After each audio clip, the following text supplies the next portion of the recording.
All right, Fairfield County Live and Local. We are once again now presented by the Sono Collection. It's good to be back. And it's good to be back talking to these dudes right here, the Mushroom Cloud. What's going on, fellas? Hey, John. What's going on? Thank you for joining me. Russ, me and you were trying to figure out the last time we all sat down together. I want to say it was like late spring, right? When did the live album come out? I couldn't remember exactly. It was last April. It came out last April. I checked on It was Spotify. April. Yeah. Oh, good work. Yeah. It was last April. Mm-hmm. So it's been it's been almost a full year. Yeah. That's insane. Yeah. Well, I mean, what a year it's been. We were like, I feel like the last time we talked, it was still like 14 days to flatten the curve. That was the move back then. Yeah. Now we're on the other end of the curve, which is seemingly, I know. I don't know. Well, and I mean, and I want to talk about that with you guys because there's so much going on right now, just in terms of just Connecticut and the music scene and getting back to shows. But before we do that, you guys, have not been lazy during this time. You've got the new single out, Rocket Science, and it's streaming everywhere, right? We've got it on iTunes, Spotify. Yep. Yes, sir. All your favorites. So, Ryan, you were mentioning before we got started that you guys went in a slightly new direction with this. But one of the things I love about you guys is you're so hard to pin down stylistically.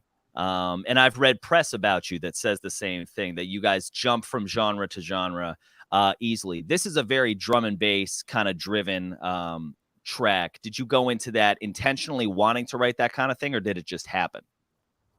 I don't think we set out with like let's make a drum and bass song, but Paul and Russ came up with this idea. Paul had this like really cool delay driven lush synth sound, and then Russ put like a drum and bass beat over it, and then I was like, wow, like this would be really cool if I have like this octave pedal that I threw on for it. It gets like this nice like really sub like deep 808 sound, and it just like really made that like like that ideal drum and bass type sound. And then Matt made really nice rhythm lines over it. And Paul worked really hard on mixing everything. And man, that's how we got the finished product. But no, we didn't like set out being like, all right, let's do a drum and bass song. It just kind of happened. I mean, Paul, you're the one that came up with that, man. Did you have like any certain like creative inspiration for that, or just happened? Yeah, so we the riff, I think we stumbled upon it in a jam in Matt's basement one time, and I just kind of like remembered it, made a mental note, like really like that. And I think Russ and I jammed on it in the apartment and kind of fleshed it out a little bit. And yeah, just plugged it in the computer piece by piece, sent it out to the guys. They sent their parts back. It was, I think the last time we were on the show, we talked about our song Afterthoughts, which we kind of wrote in quarantine similarly. Right. And that one, we just kind of like wanted to get out there real fast. I didn't spend much time mixing and mastering or anything. This one, I wanted to do kind of the same style of recording, but really try to like nail the levels and the mix and all that. And I tried to teach myself a lot doing it, which was great. So yeah, it just kind of came together out of a live jam, and then just wanted to make the best possible recording we could at home. I mean, it does. It sounds awesome. And Russ, like, that's live drums, right? Yes, it is. Yeah. On a kit, electric kit? So no, it's on a kit. It's actually a reduced size kit. Like the bass drum is doesn't have the depth of a normal kit, but it actually gave it the nice punchy kick that a drum and bass has a lot of attack usually. But to go off what these guys said, yeah, it's like we didn't set out for a drum and bass track necessarily, but I tend towards that kind of ghost note style. I love drum and bass to begin with, but it wasn't intentional, I guess, in initially writing the song. But once the drum groove was down, then it really kind of took that form, I suppose. But yeah, it's live drums. Paul did a great job mixing it. I deadened the snare a lot, so that didn't have too much tone when I recorded it. But Paul was able to, really give that a lot of life in post-production and make it sound like it had a lot of body, as well as still a lot of punch to it. But yeah, I'm really happy with how it came out. And I feel like it's one of our more we always strive for precision when we're recording in the studio, but based on time and, distance of travel to these places in the past. A lot of times, sometimes you have to just be satisfied with what you can get after so many hours of recording. So this time being all in our control, I feel like we were able to nail down almost every single note how we wanted it to be. And I'm really happy with how it came out. So, and you guys were all together for this, right? Because I mean, you think about it, a year ago when we last spoke, I think you all did Afterthoughts. I think you did that remotely, correct? That was all recorded remotely. This was also recorded remotely the same way. Oh, no way. Russ and I live together. He's there now. I'm not, but we recorded his drums in his room. I recorded the synth parts in that room first. He recorded over, and then I emailed it to the guys, and they did their parts at their house. And just put it into Logic and went to work on it. That's wild, man. Well, Cody from No Mind approves of your snare work. Comment down here. And by the way, if you're watching right now, either right now or even in the future, leave a comment down below. If we're not able to answer your question tonight, I'll try to get to it Sunday night. So Sunday night, we're gonna hear Rocket Science. We're gonna hear a couple of your tunes. I picked some stuff off the live album that I really liked. Nice. But you mentioned that you guys you mentioned that you're working on new material. Like, this isn't a song just by itself, right? Like, yeah, we have more. What do you got? What do you, without telling tales out of school, what are you guys working on?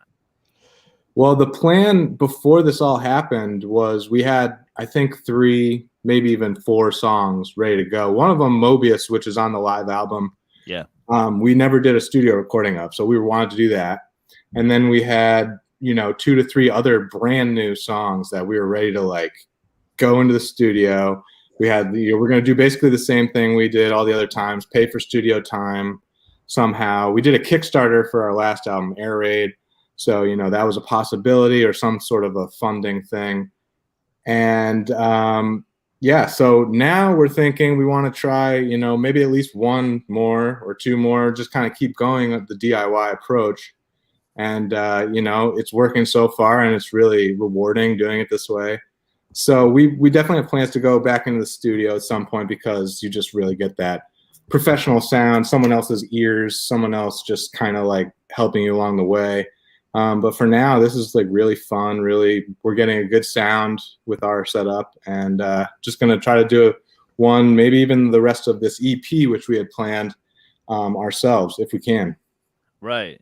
Well, does it change? I mean, it has to change the creative process to a degree. Like we were talking about, this is, you guys hadn't really done a drum and bass driven song. Does working remotely like that change the way you guys write, change the way you guys approach that, change the sound, or is it really just all the same?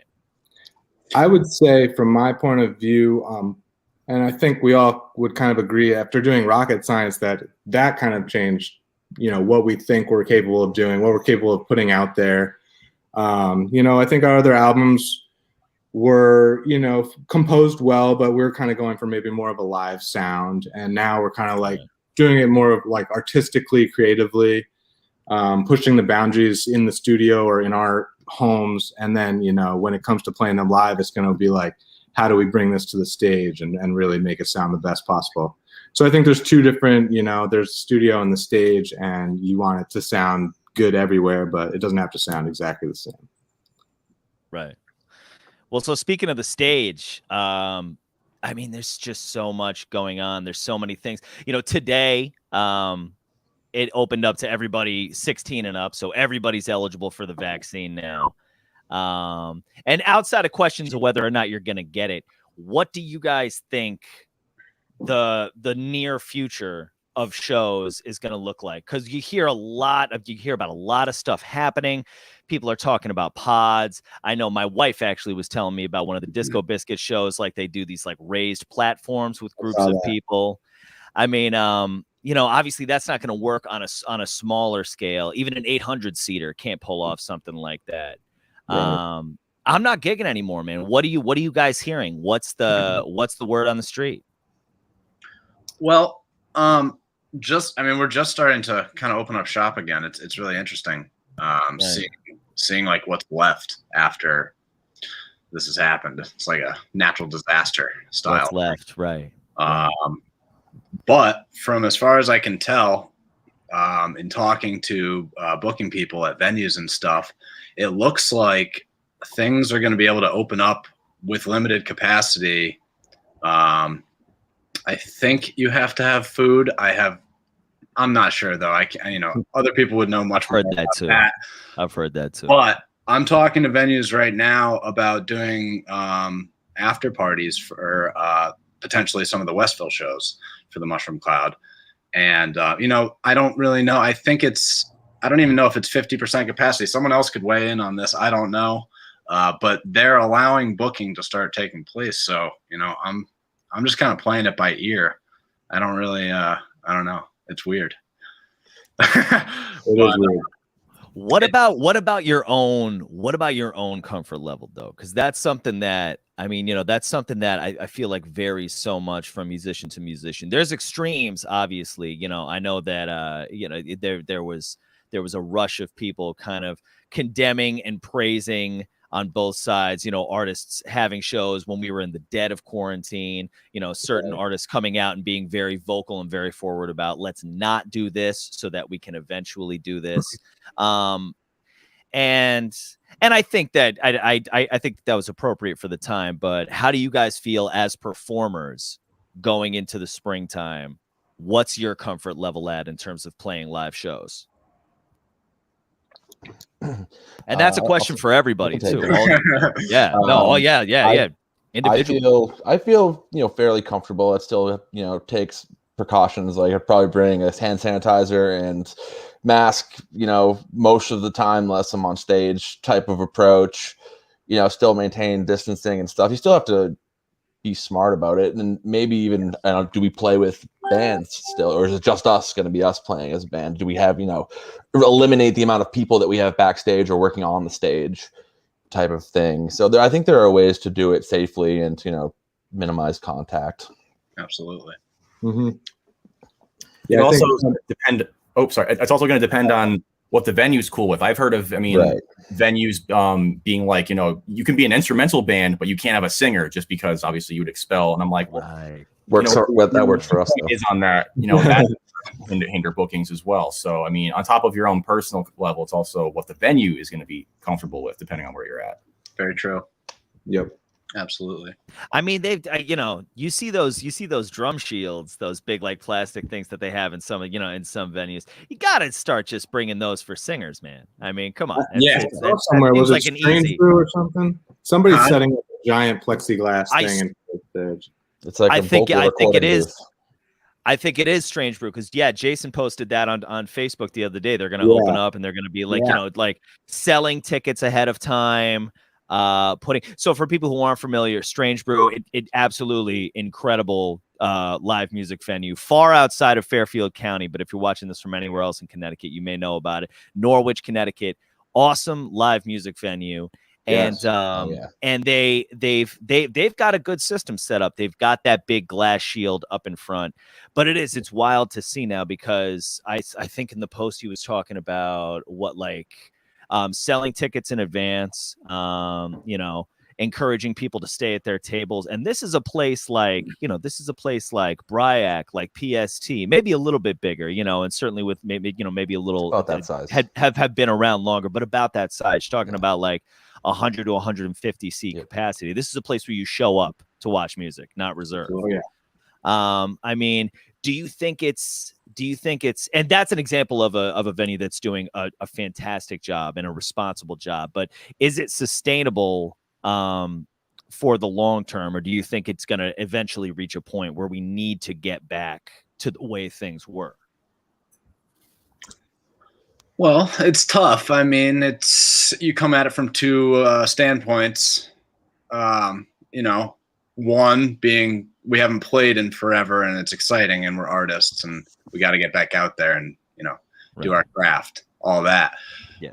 But obviously there's a business side of it too. And we need to figure out what money looks like. But, that's never really stopped us. We find a way. Obviously, bands do that.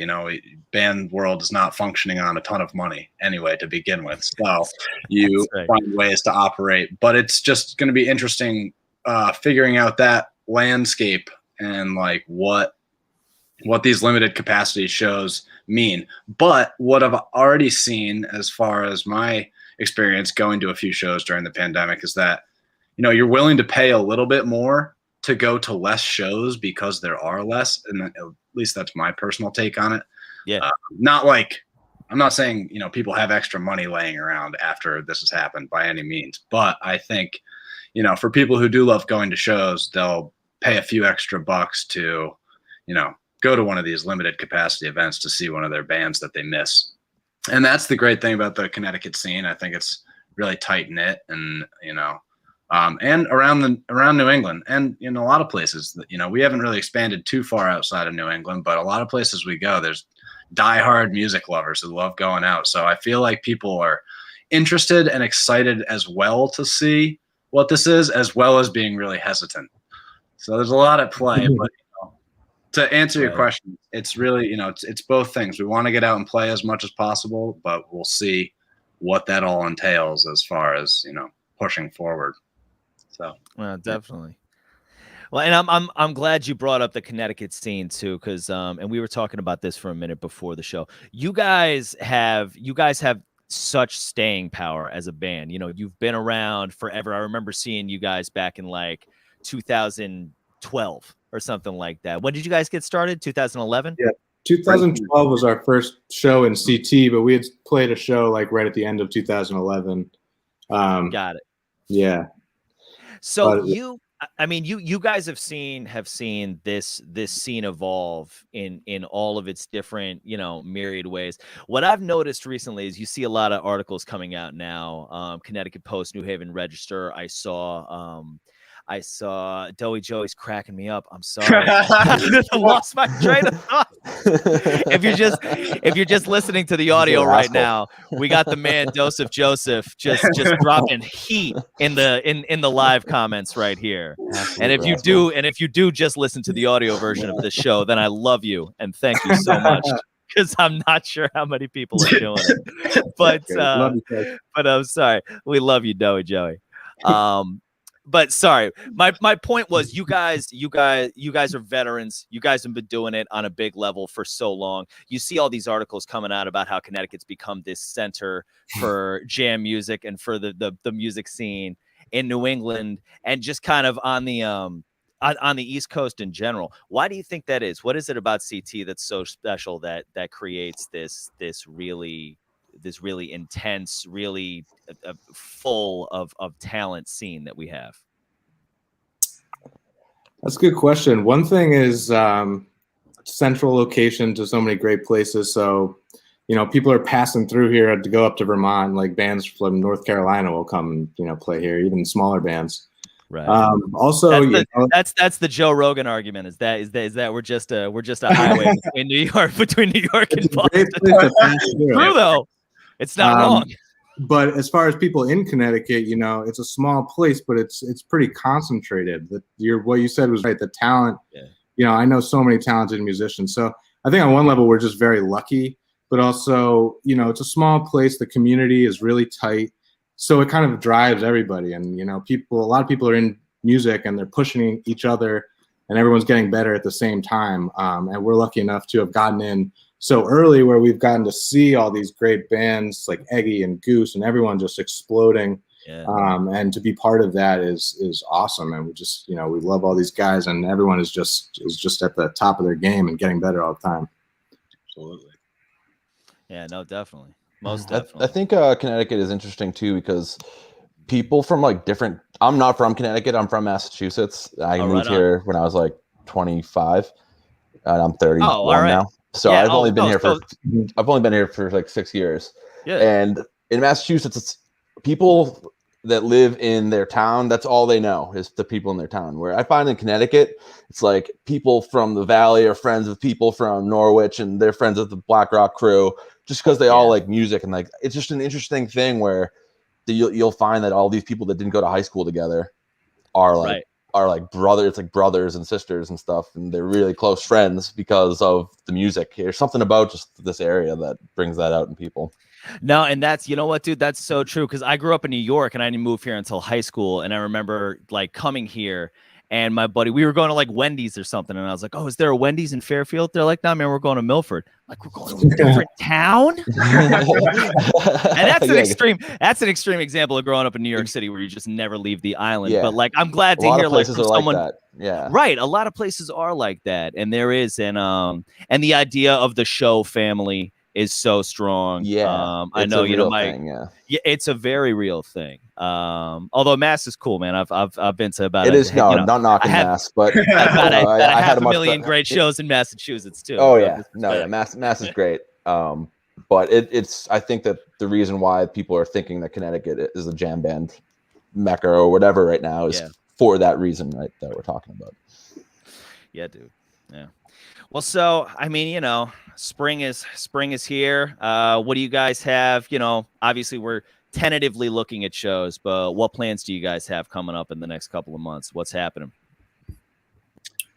So yeah, we're the first thing we're doing is there's a show, a little it's, you know, easing into it. There's a show in the parking lot of Spaceland Ballroom in Hamden. It's actually us and Joseph. We're just putting on a little music during the day, get things started. If I was legal, I'd marry Paul and Russ. Joseph. Oh, Joey. Is it legal? It might be. I don't know. Well, I think it's the polygamy aspect that's stopping you there. Yeah, I think that's the part. That's Right? the part that we're having difficulty with. All right. Fair enough. All right, reverse, backwards. Anyway, so yeah, we're doing that. That's on April 10th. So that's next Saturday. We're doing yep. And what is it for? It's for cannabis reform. It's for cannabis reform. Yes, it's a free show. So, you know, in the space in Hamden at the space in the parking lot. I'm not exactly sure what the details of capacity are. Obviously, still limited capacity. So, yeah, you know, I can tell you more about that later. But as far as I know, that's our first show. Our second one, we are going to be playing in upstate Connecticut at a place called Sunrise Pavilion, which is going to be really cool. Also limited capacity still, but it's closer to 100 people. So we're going to be getting that coming soon. We'll be letting people know about it. You know, we're trying to get up to New Hampshire again in that mix. We've been in contact with those friends up there. But yeah, the one I'm particularly excited about is, you know, bringing it back to Connecticut again, doing one of those after parties for one of the Westville shows. And as far as I can tell right now, I'm working with 3 dates. So it's either going to be June 12th, 13th, or what was the last one? June 26th. So whatever those dates mean to you, you can look them up and see. June 12th. That's interesting. That's interesting because I just so happened to buy tickets to a show that's happening on June 12th at the Westview at the Westview Ball. So I'm Yeah, well, hopefully it's that night. If it's not, hopefully we'll see you out there either way. But we're very excited about that. And as far as going forward, we've got a few just, you know, private backyard things together right now, and it's really all developing as we speak. So, you know, but it's nice to have shows on the horizon. It's amazing. We got new music to play. So yeah. That's got to feel good, man. Well, listen, I mean, you know, speaking of new music, you can hear new music from the Mushroom Cloud. Rocket Science is going to be on 95.9 The Fox this Sunday, 9 p.m. And it's going to be followed up with 2 songs. We're starting with 3 in a row from the Mushroom Cloud. And we've got what do we got on this weekend? We got Goose. We got a band called The Sparkle and Fade. We've got a bunch of local Connecticut music every Sunday night, 9 p.m. But it's starting with the Mushroom Cloud. This is the Mushroom Cloud. The new single is called Rocket Science. It's streaming everywhere right now. Make sure you guys go check it out. Mushroom Cloud. It's always a pleasure, fellas. Thank you for sitting down with me tonight. Thanks a lot, man. Thanks for having us, John. Absolutely, guys. Hang out right there for a second. But for everyone watching at home, hopefully we'll see you Sunday night, 9 p.m., 95.9 The Fox, Fairfield County.